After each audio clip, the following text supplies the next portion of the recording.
Sarah Chun floated through the docking tube toward the massive research station. The metal walls around her gleamed under bright white lights. She carried only a small bag with her few belongings. Her heart beat fast with excitement and nervousness. This was her first time away from Earth. This was her first time meeting aliens. The docking tube opened into a huge reception area. Sarah gasped at what she saw. The ceiling stretched high above her head like a cathedral. Windows showed the starfield outside with colors she had never seen before. Floating platforms moved through the air carrying aliens of all shapes and sizes. Sarah stepped forward and felt the artificial gravity catch her. It felt lighter than Earth gravity. She bounced slightly with each step. Around her she heard strange sounds. Some aliens made musical notes when they talked. Others clicked or buzzed. She heard languages she could never hope to understand. A tall blue creature with 4 arms approached her.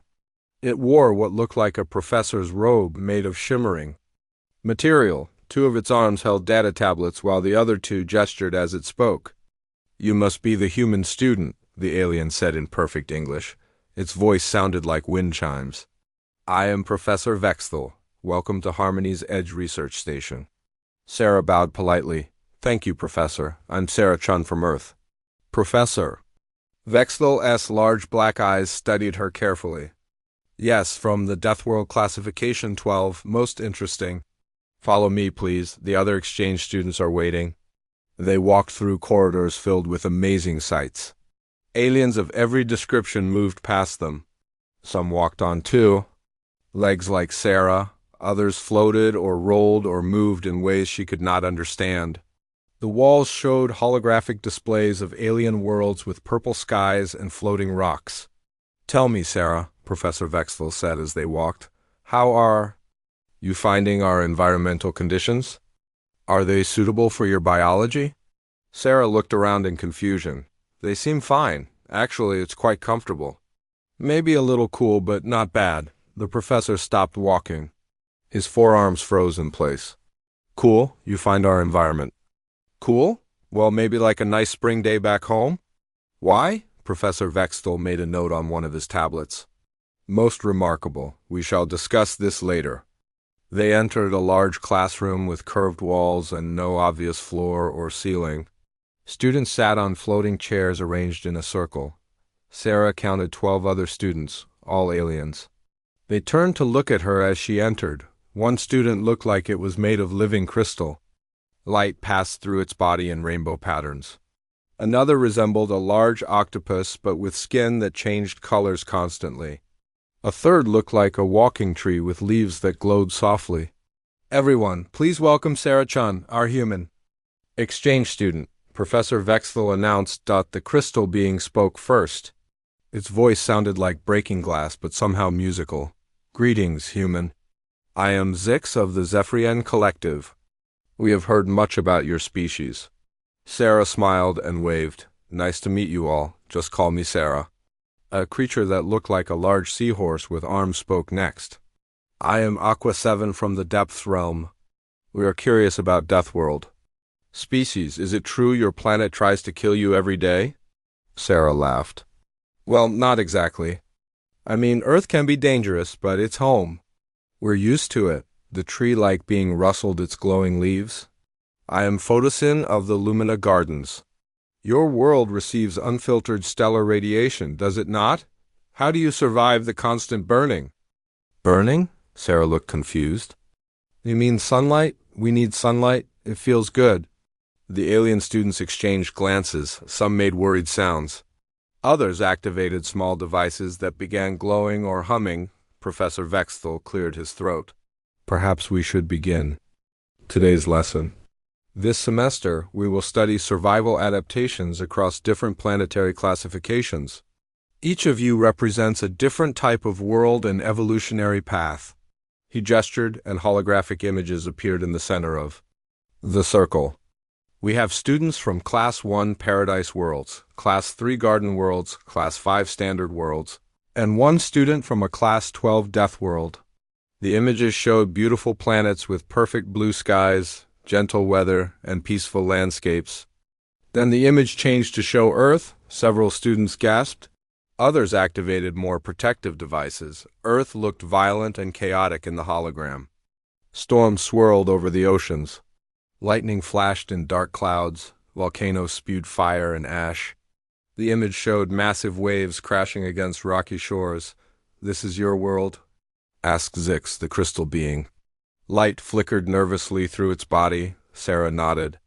"Yeah, that's Earth, though this looks like they're showing all the extreme weather at once. It's not usually this dramatic everywhere. Not usually?" Aqua 7's color shifted to deep blue, which Sarah would learn meant fear. "You mean sometimes it is worse?" "Well, we do get hurricanes, tornadoes, earthquakes, tsunamis, blizzards, floods, droughts." Sarah trailed off as she noticed all the alien students moving their chairs away from her. Professor Vexthel made more notes. "Fascinating.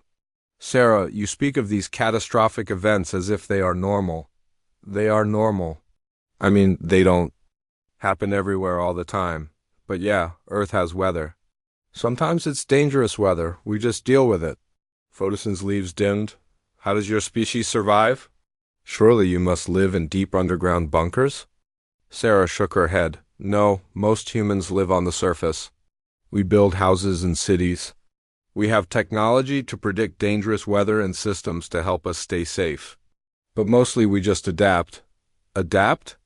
Professor Vexthel leaned forward with interest.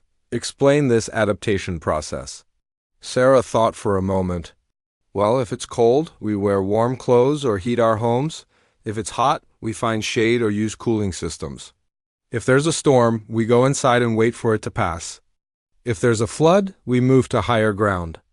We learn to read the signs and prepare." The alien students listened in amazement. On their worlds, environmental conditions stayed nearly constant for thousands of years.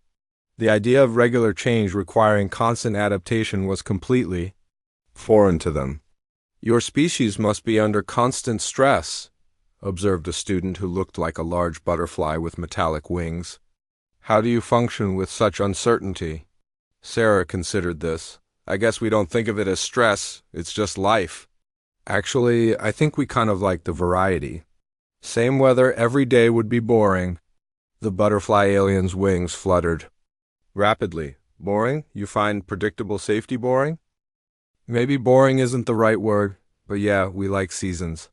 Summer and winter, spring and fall. Each one brings different activities, different foods, different clothes. It keeps things interesting." Professor Vexthel projected new images.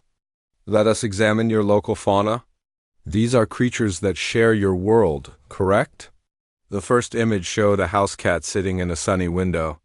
Several students immediately activated emergency shields. "That is a predator," Zix exclaimed, light flashing red through its crystal body. "Look at those blade-like claws, those sharp teeth." Sarah laughed. "That's just a cat. They're pets. We keep them in our houses." Silence fell over the classroom. The alien students stared at her in disbelief. "You don't keep predators as companions?" Aqua 7 asked slowly. "Well, cats aren't really dangerous to humans. I mean, they might scratch if you annoy them, but they're small. They're actually quite cuddly." The next image showed a golden retriever running through a park with a stick in its mouth. "Another predator," gasped Photosyn. "Look at the powerful muscles. The hunting stance." "That's a dog playing fetch," Sarah explained. "Dogs are our best friends. They've lived with humans for thousands of years. They help us hunt, guard our homes, and provide companionship." "You use predators to hunt other predators?" Professor Vexthel asked, all four arms moving rapidly as he took notes. "Dogs aren't really predators anymore. I mean, they were originally, but we bred them to be friendly and helpful. Most dogs wouldn't hurt anyone." The images continued. Each one showed animals that the alien students found terrifying, but Sarah described as normal parts of Earth life. Bears, sharks, poisonous snakes, spiders, wolves. Even the herbivores frightened them. They could not understand how humans survived on a world where elephants could trample them and deer could gore them with antlers. "Your assignment for next session," Professor Vexthel announced. is to prepare a presentation about your homeworld's most challenging survival scenario. We will learn how each species has adapted to overcome environmental threats. As the class ended, the alien students packed their equipment carefully. Many had environmental suits, temperature controls, atmospheric processors, and gravity adjusters. Sarah simply picked up her single notebook and pen. Zix approached her cautiously. "Sarah, may I ask a personal question?" "Sure." "How many of your kind survived to adulthood on your death world?" Sarah thought about it. "Well, most of us do. I mean, if you have access to medical care and education, and if you're not in a war zone or extreme poverty, most humans live to be 70 or 80 years old." The crystal being's light flickered in confusion. "Most survive? On a Class 12 death world? Yeah, why wouldn't we?" Zix had no answer for that. How could they explain that on their worlds, even minor environmental changes could wipe out entire populations? How could they understand a species that thrived in conditions that would kill them in minutes? As Sarah walked back to her dormitory, she passed other students in the corridors. They stepped aside when they saw her coming. Some pointed and whispered, others simply stared. She heard fragments of conversation as she passed. Deathworld species. Survived long enough to reach space. How is that possible? Sarah found her room and looked out the window at the stars. Earth was somewhere out there, invisible among the billions of points of light. For the first time since leaving home, she felt lonely. She had known she would be different here. Earth was a newly discovered world, and humans were a new species in galactic society. But she had not expected to be viewed as some kind of impossible survivor. Back home, she was just an ordinary college student studying xenobiology. She got good grades, had friends, enjoyed hiking and reading. She had never thought of herself as particularly tough or adapted for survival. But as she thought about her classmates' reactions today, she began to wonder, what did it mean to come from a death world? What made humans different from these other species who seemed so amazed by things she considered normal? Tomorrow's assignment was to talk about challenging survival scenarios. Sarah smiled as she thought about what to choose. Should she talk about the time her family got caught in a blizzard while camping, the hurricane that flooded her hometown when she was 12, the earthquake that hit during her high school graduation? Or should she choose something really challenging? She fell asleep planning her presentation, unaware that her choice would change how the galaxy viewed humanity forever. Sarah sat in the classroom circle with her alien classmates. Today felt different. Professor Vexthal seemed excited about something. His forearms moved quickly as he prepared his equipment. "Today we will experience practical learning," the professor announced. "Each of you will present your survival scenarios through our advanced simulation chamber. We will not just hear about your challenges, we will experience them." The alien students shifted nervously in their floating chairs. Zix's crystal body flickered with uncertain light. Aqua 7's colors changed to worried purple patterns. "Of course," Professor Vexthal continued, "all simulations will be heavily modified for safety. We cannot expose students to actual dangerous conditions." He turned to Sarah. "Miss Chen, since your world classification is most extreme, perhaps you would volunteer to demonstrate first? This will help us calibrate the systems properly." Sarah shrugged. "Sure, that sounds fun." The other students made sounds of alarm. Fun? How could anyone consider a death world simulation fun? Professor Vexthal led them to an enormous chamber with smooth metal walls. "This is our environmental adaptation laboratory. It can recreate the conditions of any known world." Technicians worked at control panels around the room. They wore protective gear and moved carefully around their equipment. When Professor Vexthal explained they were setting up an Earth simulation, several technicians asked to be excused. "Now, Professor," Vexthal said to the class, "we will create a very mild Earth environment. Gravity will be reduced to 60% of Earth normal. Atmospheric composition will be modified to be safer. Temperature will be carefully controlled. All dangerous life forms will be removed." He paused and looked at Sarah. "Even with these Safety measures, please alert us immediately if you feel any distress. Sarah nodded, though she wondered why they were being so careful. They made it sound like they were entering a war zone. The observation deck had thick, transparent walls. The alien students put on additional protective equipment. Some wore full environmental suits. Others activated personal force fields. Photosin covered its glowing leaves with a protective membrane. "Are you sure this is safe?" asked the butterfly student, whose name was Ariel Grace. "Even a modified Deathworld simulation seems extremely dangerous." Professor Vextel checked his readings. "All safety protocols are active. Miss Chun, are you ready?" Sarah walked into the simulation chamber wearing only her normal clothes. The heavy door sealed behind her with a sound like a bank vault closing. The chamber began to change. The smooth walls disappeared, replaced by a forest scene. Trees grew around her, but they looked strange and artificial. The grass felt too soft under her feet. The air smelled clean but somehow empty.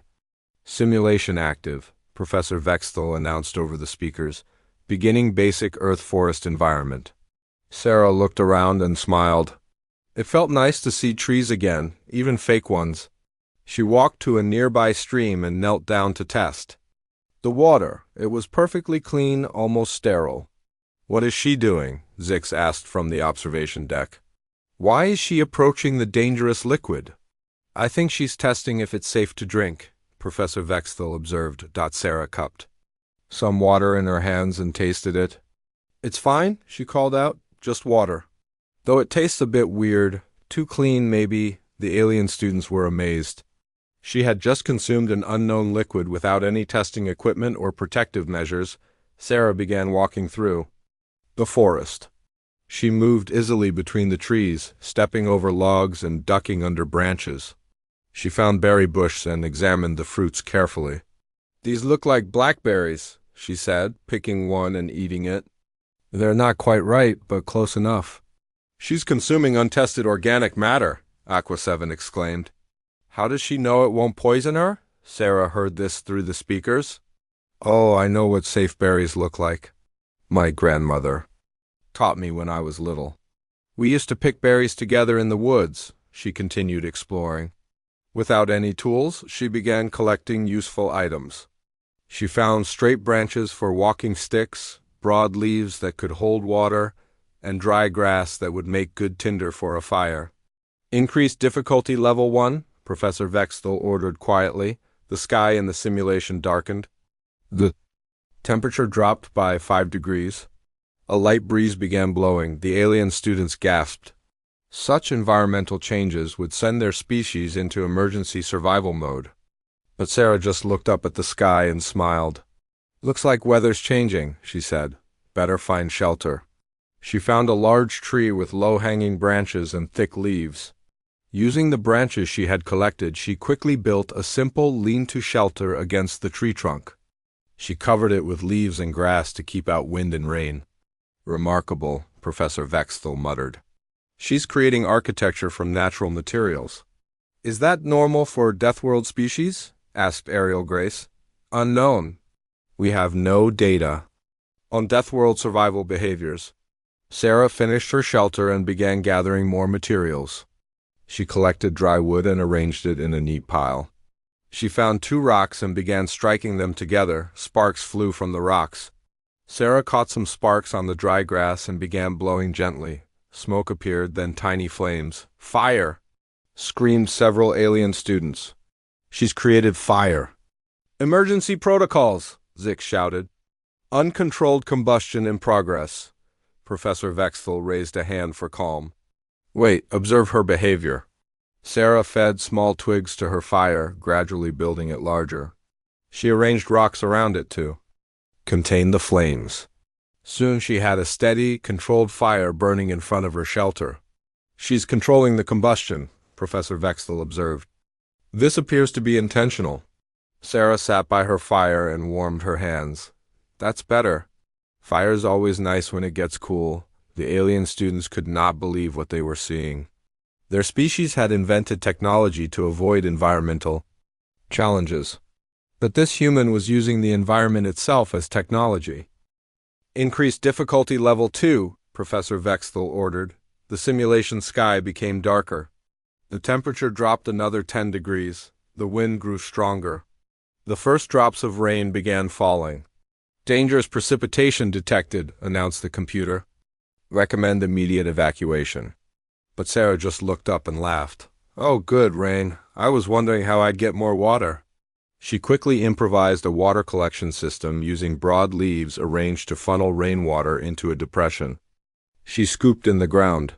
She moved her fire under an overhanging rock to protect it from the rain dot. As the rain grew heavier, Sarah retreated into her shelter. She sat comfortably by her protected fire, dry and warm, while storm sounds echoed around her. How is she surviving this? Aqua 7 asked in amazement. Multiple environmental stressors are occurring simultaneously. Professor Vexthal was furiously taking notes. She appears to be not just surviving, but thriving. Her stress indicators are actually decreasing. This was true. Sarah looked more relaxed than she had since arriving at the station. She seemed completely at home in the simulation. Increase difficulty level 3, Professor Vexthal ordered. Though he was beginning to worry, the rain became a thunderstorm. Lightning flashed across the sky. Thunder rumbled overhead.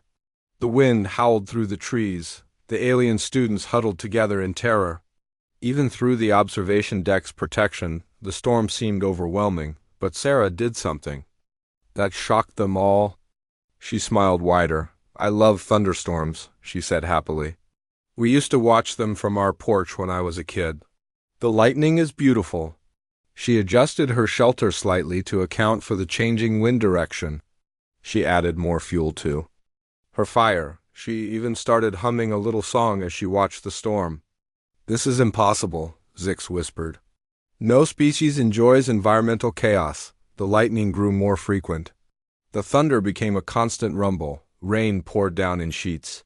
To the alien students, it looked like the end of the world. Sarah just sat calmly in her shelter, perfectly dry, maintaining her fire, collecting rainwater and apparently enjoying herself. Professor, asked Foderson nervously, what would happen if we increased the difficulty further? Professor Vexthal studied his readings. According to her biological monitors, Miss Chun is experiencing no distress whatsoever. Her heart rate is normal. Her breathing is steady. If anything, she appears to be relaxing. But this is a Class 12 Deathworld simulation, Ariel Grace protested. Even heavily modified, it should be challenging. Perhaps we underestimated how much modification was necessary. Professor Vexthal admitted.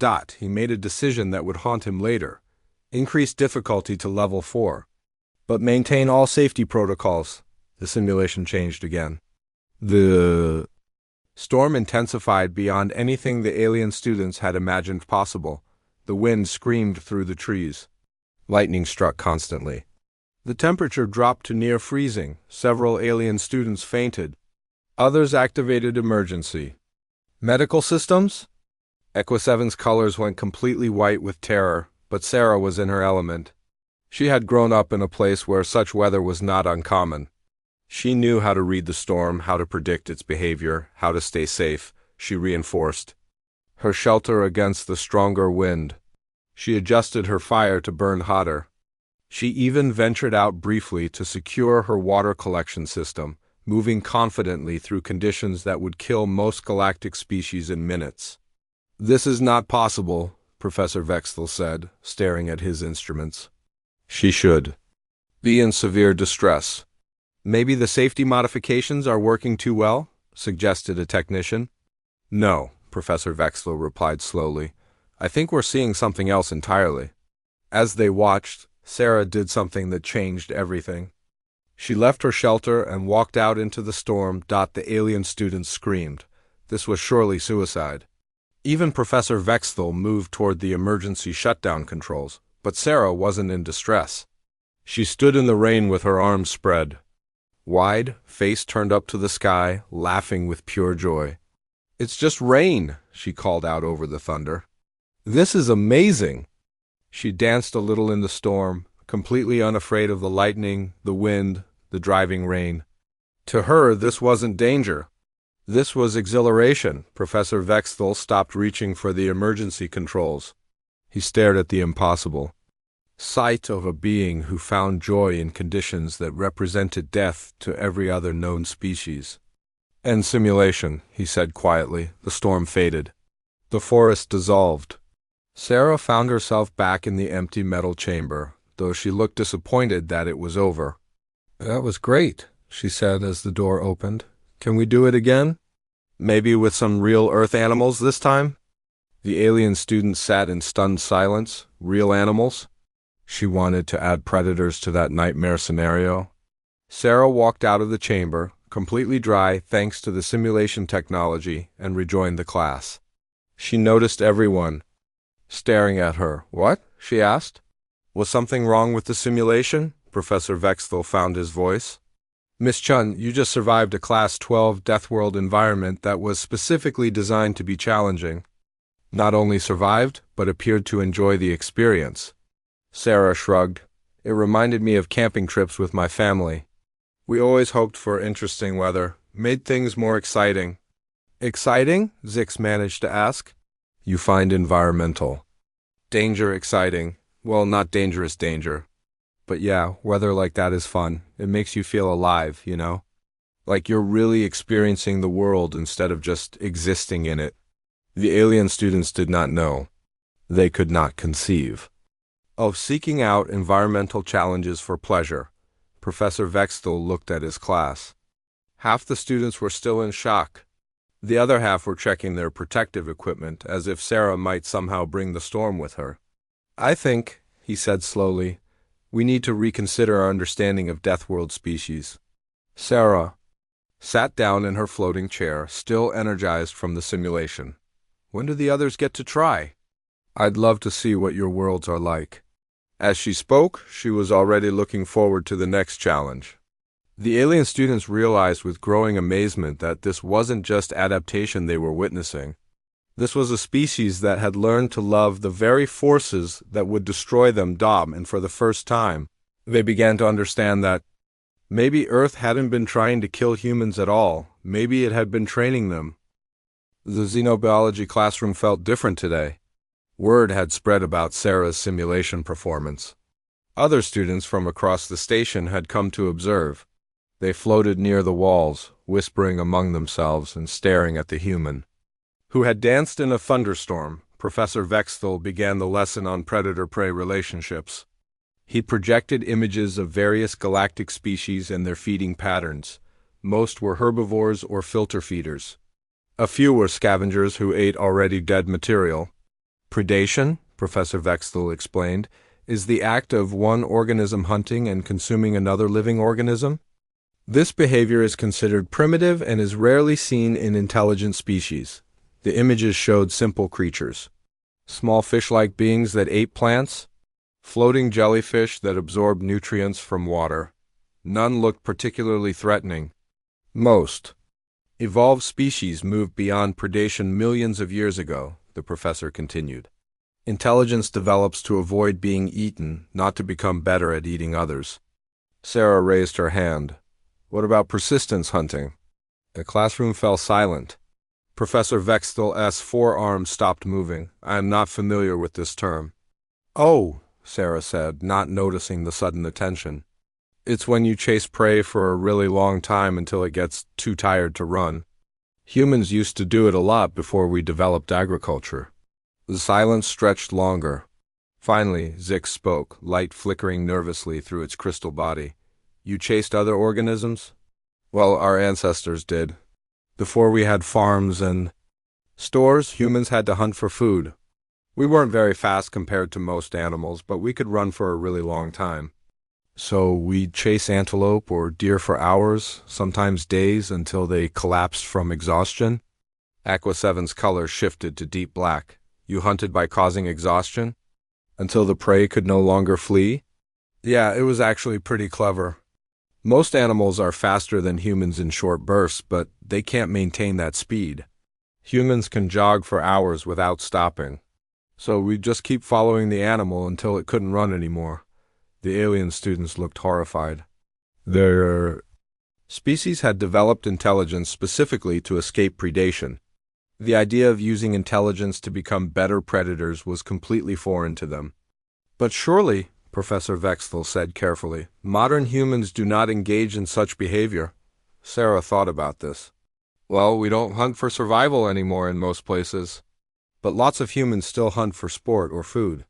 And we still have those instincts. Have you ever watched humans play sports?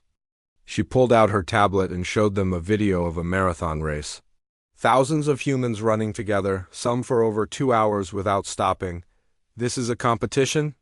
Asked Ariel Grace, wings fluttering with anxiety. Yeah, they're racing to see who can run 26 miles the fastest. The winner usually finishes in about 2 hours.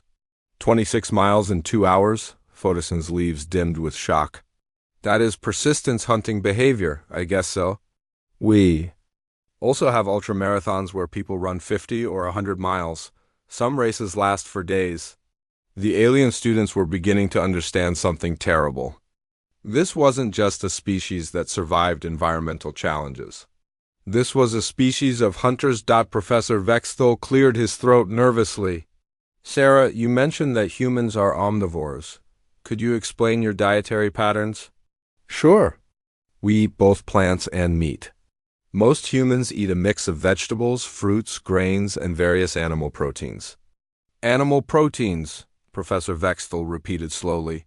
You consume other organisms? Well, yeah, fish, chicken, beef, pork. Lots of different animals. Though many humans are vegetarian now and only eat plants. She showed them pictures of various Earth foods. To the alien students, it looked like a catalog of horrors. Grilled meat, fried fish, roasted chicken. Evidence of systematic predation. Do you prepare these foods yourself? Asked a student who looked like a large mushroom. Sometimes. I know how to cook. My dad taught me to fish when I was little, and I went hunting with my uncle a few times. You personally killed other organisms for food? Zix's light had turned a sickly yellow color, just a few times. Mostly we buy our food from stores now. But yeah, I've caught fish and shot a deer before. The mushroom student made a sound like rustling. Leaves, you have observed the death of prey animals? Sure, it's part of life, isn't it? I mean, something has to die for something else to live. That's just how nature works. This casual acceptance of death and killing was incomprehensible to the alien students. Their species had evolved to find death traumatic and to avoid causing it at all costs. Professor Vexthal decided to change the subject before his students went into shock. Perhaps we should discuss Earth's classification system. Sarah, are you familiar with your planet's danger ratings? Not really.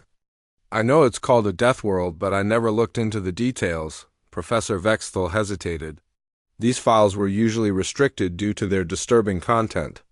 But academic curiosity won over caution. Computer, display Earth classification. File Delta 77. A holographic display appeared showing official galactic survey data. The header read, World Designation, Earth Class 12 Death World, Extreme Hazard. The alien students gasped at what they saw. Earth's statistics were beyond anything they had imagined. Gravity, 1.0 standard, Professor Vexthal read. That is considered high gravity. Most inhabited worlds range from 0.3 to 0.7 standard. Sarah shrugged. Feels normal to me. Atmospheric pressure, 1.0 standard. Again, unusually high. Surface composition, 29% land, 71% dihydrogen monoxide. Several students activated emergency protocols when they heard this. 71% dihydrogen monoxide, Aqua 7 whispered. That is a corrosive solvent. You mean water? Sarah asked, what's wrong with water? Dihydrogen monoxide dissolves most known materials, Professor Vexthal explained. It would eat through our protective equipment in minutes. But water is essential for life, at least for Earth life. We're mostly made of water. The alien students stared at her. They were learning that humans were not just adapted to survive on a dangerous world. They were made of the very substances that made it dangerous. Temperature range, Professor Vexthal continued reading. minus 89 degrees to plus 58 degrees Celsius. The alien students made sounds of terror. Such temperature variations would be instantly fatal to most galactic species. That seems about right, Sarah said. Though most places where people live are much more moderate, usually between 0 and 40 degrees. Usually between? Zix asked faintly. You mean sometimes it is worse? Well, some places are hotter or colder. But humans live in all different climates. Desert, Arctic, tropical, mountain regions. We just adapt our clothing and shelter to match the environment. The file continued with more disturbing data. Seismic activity, extreme. Volcanic activity, high. Electromagnetic radiation exposure, severe. Atmospheric storms, frequent and violent. This reads like a catalog of environmental weapons, Professor Vexthal said quietly. Really? Sarah looked at the data with interest. I guess Earth is pretty active, but that's what makes it interesting, right? I mean, imagine how boring it would be if nothing ever changed. The alien students could not imagine finding such chaos interesting. Their worlds maintained careful environmental balance. Change was rare and usually cause for evacuation. Let U.S. examine Earth's biological diversity, Professor Vexthal said. Hoping this section would be less disturbing, he was wrong. The biological survey showed a planet teeming with predators. Apex predators in every environment. Aerial predators, aquatic predators, terrestrial predators.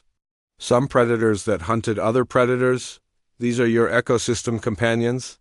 Asked Foderson, looking at images of lions, sharks, and eagles. Yeah, Earth has lots of different animals. Pretty amazing diversity. Professor Vexthal displayed an image of a common house cat. Our files indicate this organism lives in human dwellings. Can you explain this relationship? Sarah smiled. Oh? That's just a cat? They're pets. Really popular pets, actually. Pets? Several students asked at once. Companion animals. We keep them in our homes for friendship and entertainment. The alien students studied the cat image in horror. They saw retractable claws designed for killing, fangs for tearing flesh, eyes positioned for hunting, flexible spine for pouncing on prey. This is a highly evolved predator, Professor Vexthal said carefully. Our analysis indicates it is capable of killing prey much larger than itself. Well, cats do hunt. Mice, birds, small animals. But they're really sweet with humans. They purr when they're happy and like to be petted. You physically contact these predators? Equa7 asked. Of course, they're soft and warm. Very cuddly. The next image showed a German shepherd dog, running with its mouth open, tongue hanging out. Another predator, gasped Ariel Grace. Look at those teeth. That's a dog. They're even more popular pets than cats. Dogs are amazing companions, loyal, friendly, protective. They love humans unconditionally. Protective, Professor Vexthal repeated. You mean they use their predatory capabilities to defend you? Sometimes. Dogs will definitely protect their families if there's danger, but mostly they just want to play and be around people. The alien students were beginning to understand something that chilled them to their cores. Humans didn't just survive alongside predators, they formed emotional bonds with them. Professor Vexthal showed more images. Bears, wolves, poisonous. Snakes, venomous spiders. Each one represented a different form of death that shared Earth with humans. How do you coexist with such creatures? Asked the mushroom student. We just stay out of their way mostly. Learn about their behavior. Respect their space. Most animals don't want to fight humans unless they feel threatened. Surely you live in heavily fortified settlements to protect against these predators, Sarah laughed. No, most human towns. And cities are pretty open. We might have fences around our yards, but that's more for privacy than protection. Kids play outside. People go hiking in the woods. We camp in areas where bears and wolves live. You voluntarily enter predator territory? Zix asked in disbelief. Nature is beautiful. We like being outdoors, you just have to be smart about it. Professor Vexthal showed images of what humans considered harmless herbivores. Elephants, buffalo, hippos, deer. Even your prey animals are dangerous, he observed. This creature could easily crush a human. He was pointing at an elephant. Elephants aren't prey, Sarah said. They're actually really intelligent and social, beautiful animals. Though you do want to be careful around them during mating season. And this one? He showed a hippo. Hippos are actually one of the most dangerous animals in Africa, kill more people than lions do. Yet humans continue to live near them? People have been living alongside dangerous animals for thousands of years. You learn to be cautious and respectful. The alien students sat in stunned silence. They were beginning to realize that Earth wasn't just a world that happened to be dangerous. It was a world where everything was dangerous, and humans had somehow learned to thrive anyway. Professor, Zix said quietly, what does this make humans? If these are their companions and neighbors? Professor Vexthel looked at Sarah, who was cheerfully browsing through images of Earth's wildlife, pointing out animals she found particularly interesting. I believe, he said slowly, we have been asking the wrong question. What do you mean? Asked Aqua 7. We assumed Deathworld species were merely survivors, creatures who endured despite their environment. He paused, studying the data about Earth and watching Sarah's casual acceptance of things that would terrify any other known species. But what if we were wrong? What if Earth didn't create survivors at all? Then what did it create? Photosin asked, though its leaves were already dimming as if it suspected the answer. Professor Vexthel looked at Sarah again. She was now showing them a video of dolphins playing in the ocean, completely unaware of the existential crisis she had triggered in her classmates. Warriors, he said quietly. Earth created warriors. Sarah was reading her xenobiology textbook when the alarm began. The sound was unlike anything she had heard before. It started as a low hum that made her teeth ache, then rose to a piercing wail that seemed to come from the station's walls themselves. Emergency. Lights flashed red throughout the corridors. The normal soft lighting shut off, leaving everything bathed in harsh crimson shadows. Sarah heard doors slamming shut automatically throughout the station. Her tablet beeped with an emergency message. Security breach. All students report to designated SAFE rooms immediately. This is not a drill. Sarah grabbed her backpack and headed for the door. In the corridor, she saw other students moving in confused panic. The alien students she had come to know looked terrified in ways she had never seen before. Zix rolled past her, its crystal, body flashing rapid warning colors. Sarah, you must hurry to safety. Unknown hostile forces have breached the station. Hostile forces? Sarah followed Zix toward the safe room. What kind of hostile forces? We do not know. This has never happened before. They reached the designated safe room where Professor Vexthel was trying to organize the students. His forearms moved frantically as he checked attendance and activated protective systems. Everyone inside quickly, he called. Emergency blast. Doors will seal in 60 seconds. Sarah looked around the safe room. It was a reinforced chamber with thick walls and independent life support. The alien students huddled together in obvious terror. Some had activated personal shields. Others were crying or making distress sounds in their native languages. Professor, what's happening? Sarah asked. Void Reapers, Professor Vexthel said grimly, a nomadic raider species. They attack research stations and steal technology. Security forces are responding, but he trailed off as his tablet chimed with new information. His expression grew even more worried. How long until help arrives? Asked Aqua 7, whose colors had gone completely pale. The nearest patrol is ... 3 days away. The room fell silent except for the emergency alarms. 3 days. The alien students looked at each other with growing despair. 3 days? Sarah asked. What do we do until then? We wait, Professor Vexthel said. The safe room is well protected. We have emergency supplies. We just need to remain hidden until rescue arrives. Sarah frowned. But what if they find? This is for then. What if they break through the doors?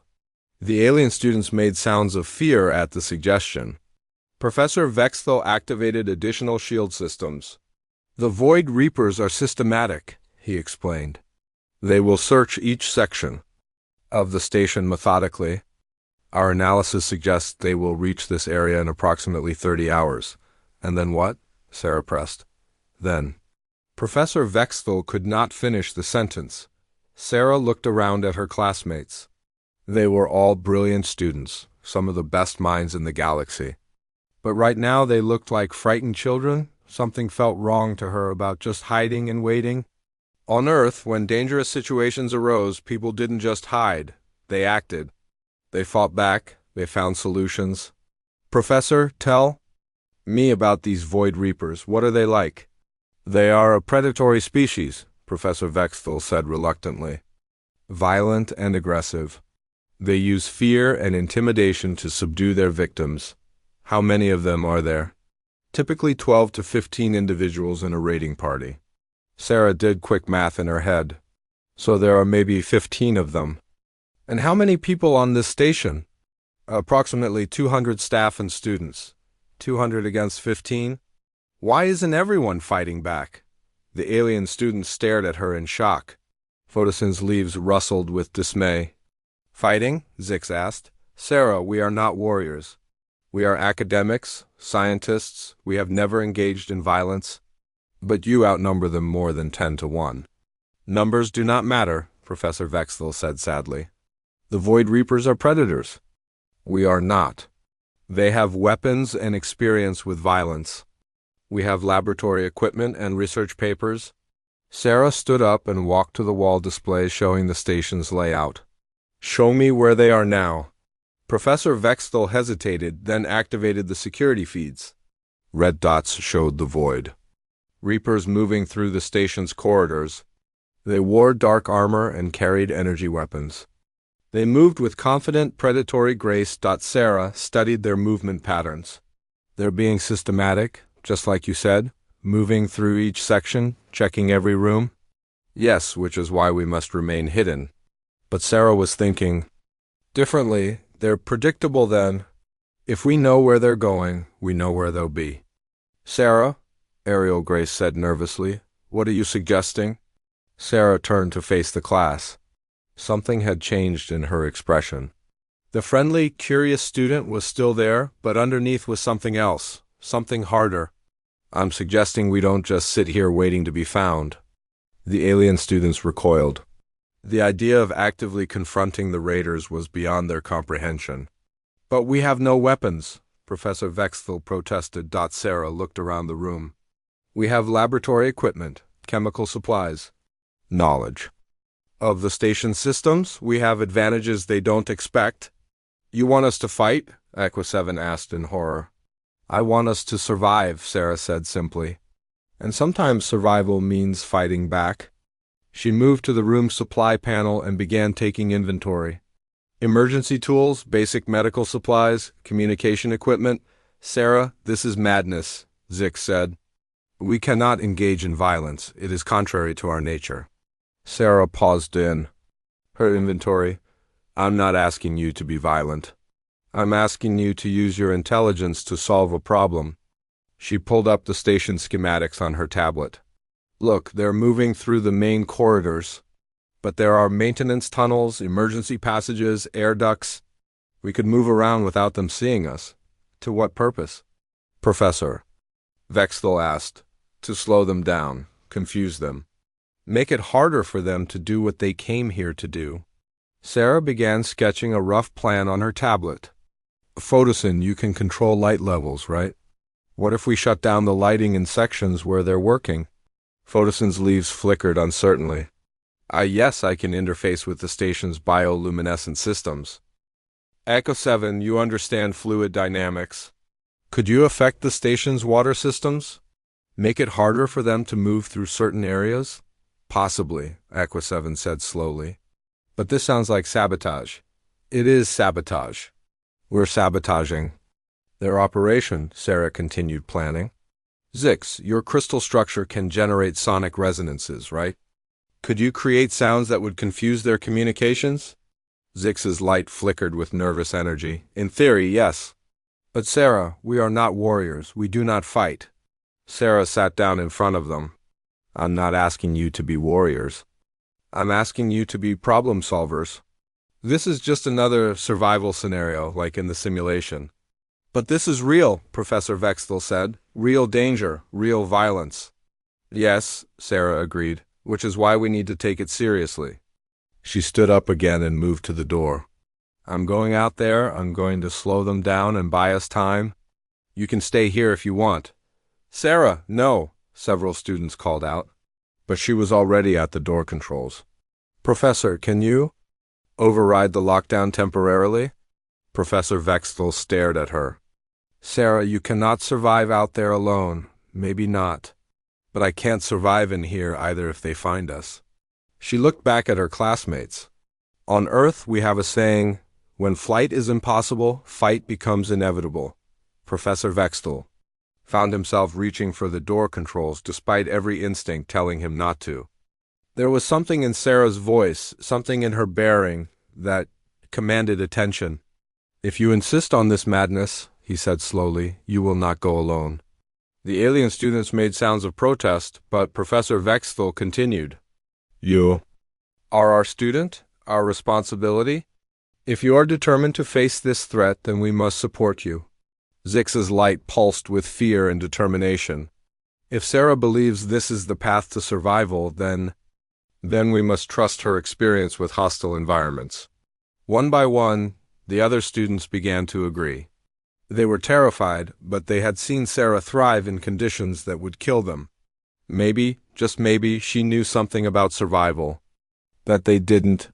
Sarah felt a strange mix of emotions.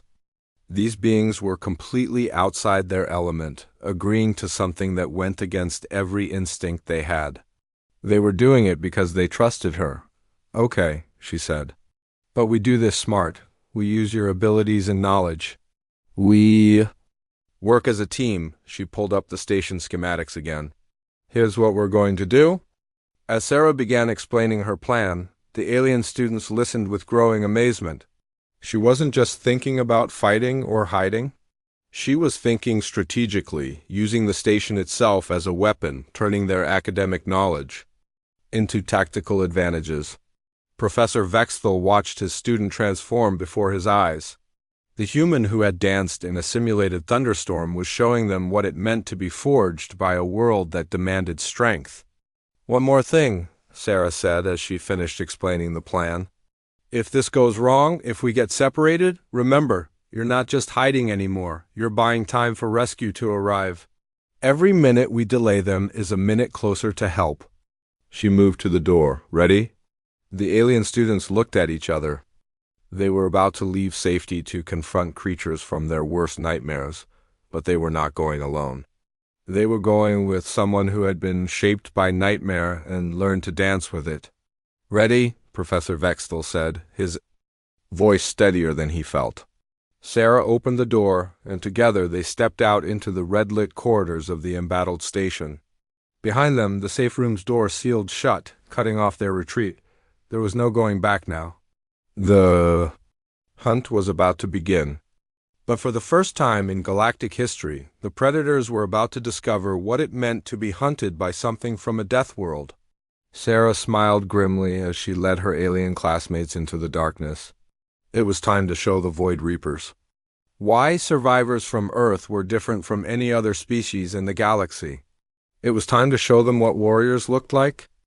Sarah led her alien classmates through the maintenance corridors of Harmony's Edge. The emergency lighting cast long red shadows that danced with their movement. Every sound seemed amplified in the narrow passages.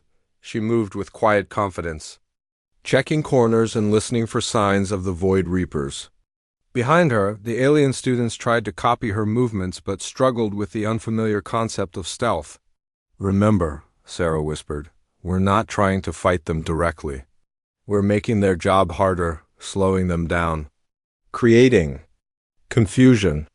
Professor Vextel carried a tablet showing the raiders' positions.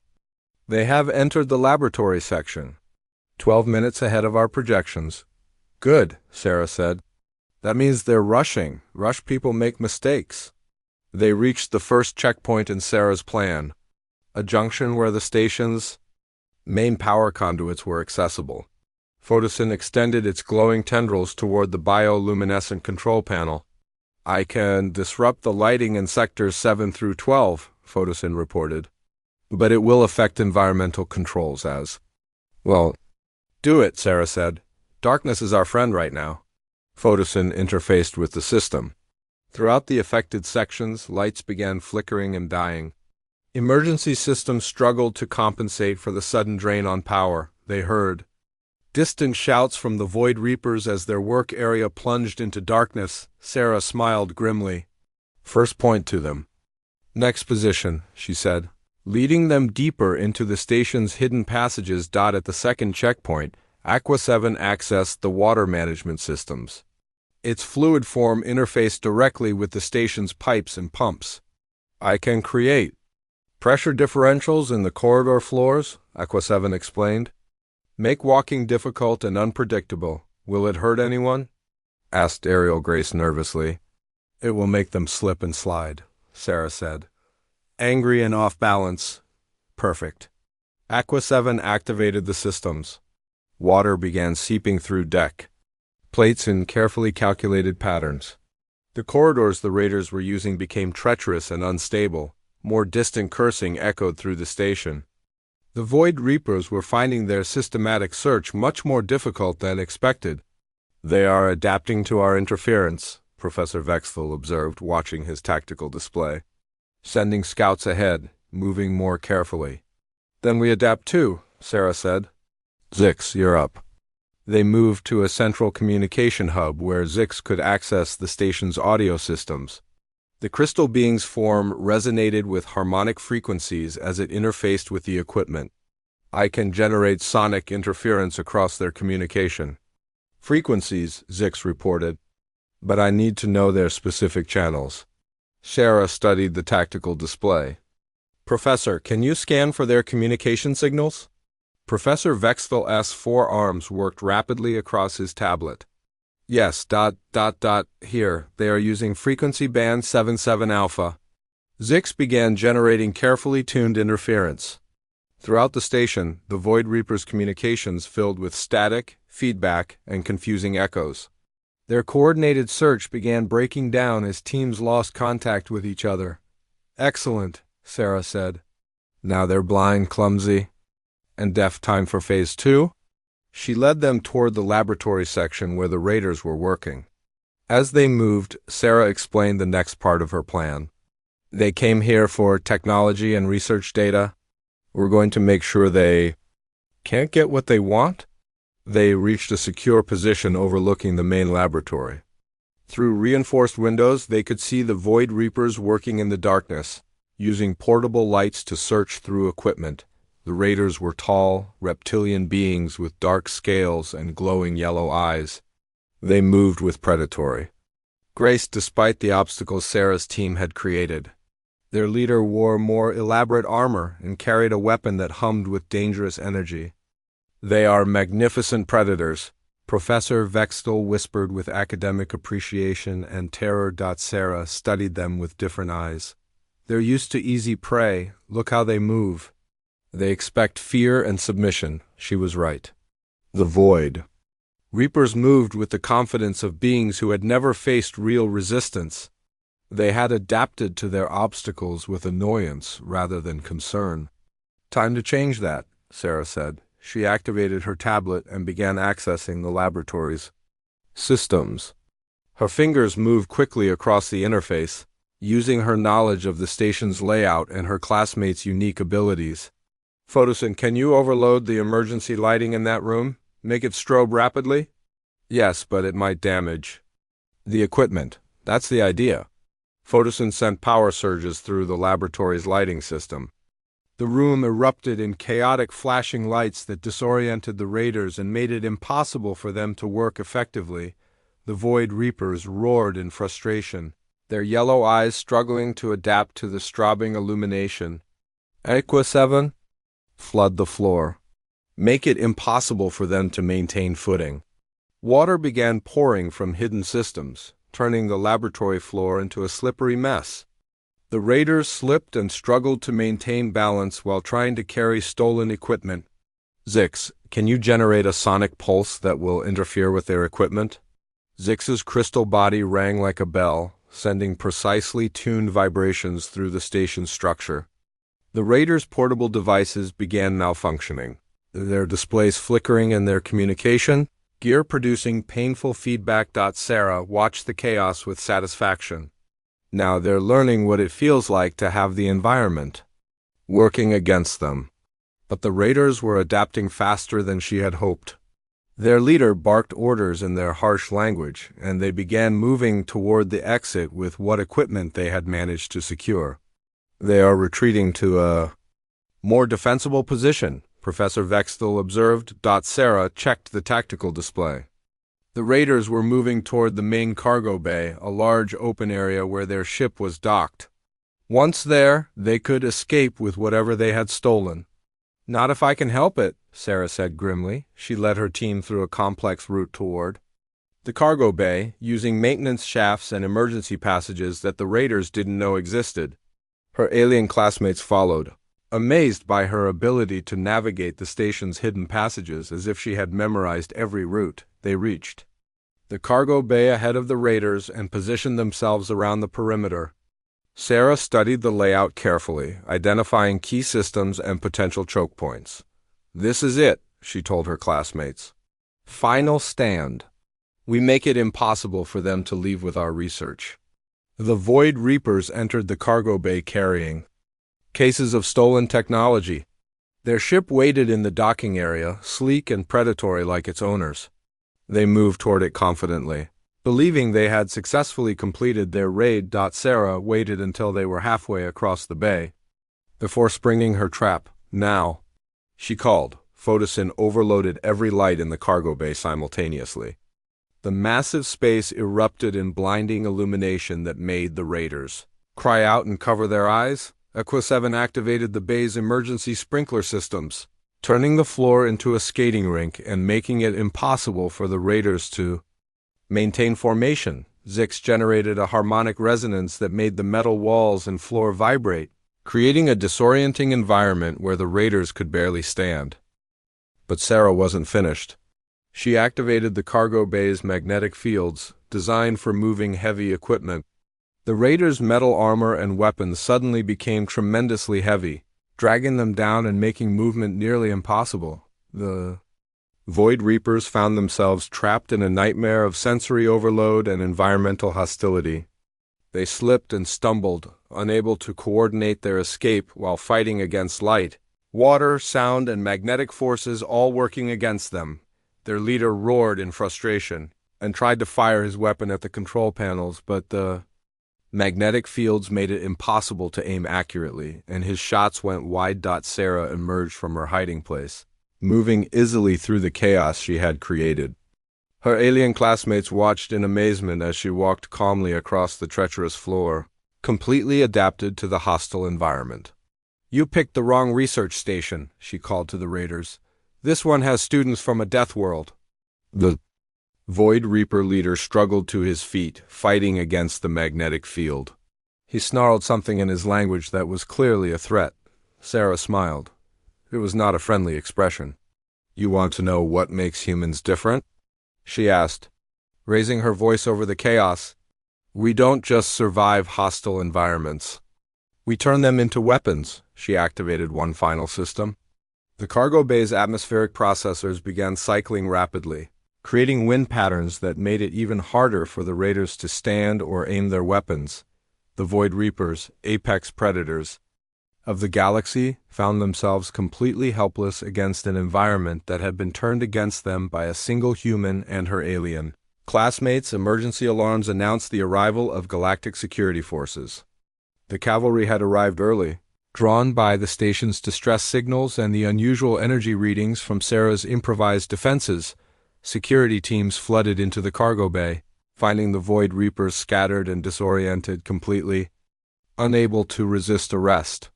The stolen technology lay abandoned on the wet, slippery floor. As the immediate danger passed, Sarah deactivated her environmental traps.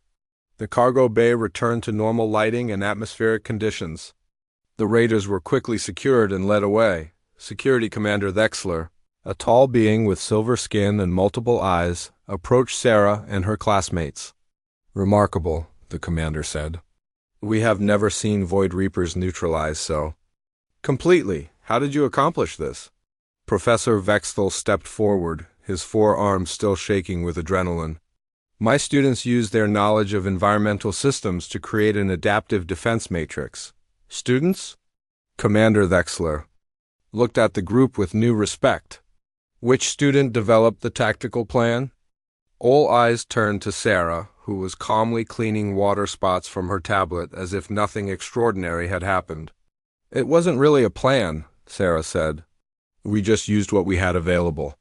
When you come from a world where the environment is constantly trying to challenge you, you learn to make it work for you instead of against you. Commander Vexler studied her carefully. "You are the human, the Deathworld species. That's right. Fascinating. Our analysis indicated that Deathworld species were survivors who endured hostile conditions through superior resistance." Sarah shook her head. "We don't just endure hostile conditions. We thrive in them, and when necessary, we create them." The commander made extensive notes. This information would revolutionize galactic understanding of Deathworld species and their capabilities. As the security teams finished their work, Professor Vexthal gathered his students. They looked different now. The experience had changed them. They had faced real danger and discovered strengths they didn't know they possessed. "I must file a report about today's events," Professor Vexthal told them. "But first, I want you all to understand what you have accomplished." He looked at each of them in turn. "You faced predators that have terrorized the galaxy for generations. You used your knowledge and abilities in ways no one thought possible. You proved that intelligence and cooperation can triumph over aggression and violence." He turned to Sarah. "And you showed us what it truly means to come from a world that creates warriors rather than merely survivors." Sarah felt embarrassed by the attention. "I just did what seemed logical. We had advantages they didn't expect." "Exactly," Professor Vexthal said. "You saw advantages where they saw only obstacles. You turned our peaceful research station into a fortress using nothing but environmental systems and teamwork." Zix's crystal body pulsed with warm light. "We learned something important today. We thought you came from a world that tried to kill you. We didn't realize," Aqua 7 added, "that it was training you to protect us." As they walked back through the station, Sarah reflected on the day's events. She had never thought of herself as a warrior. She was just a student who happened to come from Earth, but maybe that was what made the difference. On Earth, everyone was a potential warrior because the world demanded it. Not warriors in the sense of seeking conflict, but warriors in the sense of never accepting defeat, always finding solutions, always adapting to overcome challenges. Professor Vexthal's report would indeed change galactic understanding of Deathworld species. But more importantly, it would change how the peaceful species of the galaxy saw themselves and their own potential. They had learned that warriors weren't born from aggression and violence. They were born from the determination to protect what mattered, using whatever tools were available, and sometimes the most unlikely students could teach the most important lessons. As the station returned to normal operations, Sarah smiled and opened her xenobiology textbook. She still had studying to do. After all, she was just a student from Earth, ready to learn about the galaxy and teach it a few things in return.